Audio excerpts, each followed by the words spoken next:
అనంతకోటి ప్రజల ఆశాజ్యోతి అనంతపురం గడ్డ.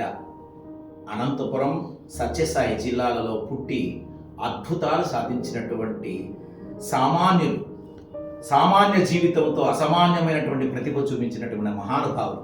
వీరందరినీ వెతికి వెలికి తీసి వెలుగులు పంచే ప్రయత్నం చేస్తున్నారు పెనుగొండ నేపథ్యంగా ఉన్న సాహితీ గగనమహల్ ట్రస్ట్.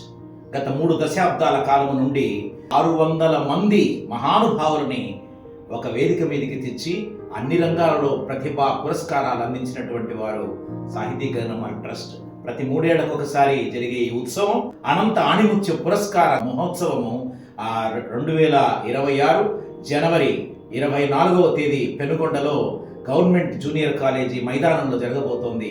డాక్టర్ బ్రహ్మానందం గారు దీనికి ప్రధాన అతిథిగా వస్తున్నారు.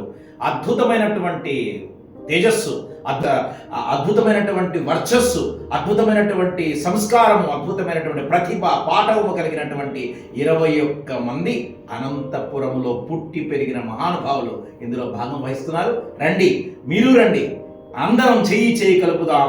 ఈ యొక్క ప్రతిభని నమస్కారం చేద్దాం పురస్కారంతో. జై బోలో అనంతపురం జిల్లాకి జై. ప్రతాప్ రెడ్డి గారు, జూటూరు ప్రతాప్ రెడ్డి గారు పెనుగొండ న్యాయవాది, కానీ వృత్తిరీత్యా న్యాయవాది, ప్రవృత్తిరీత్యా సమాజ సేవకుడు అని చేసుకోవాలి. నిస్వార్థంగా జరుగుతున్న ఈ మహాయజ్ఞములో మీకు చేతనైనంత మీరు చేయుతనివ్వండి. అందరం చేయగలుగుతాం. నమస్కారం.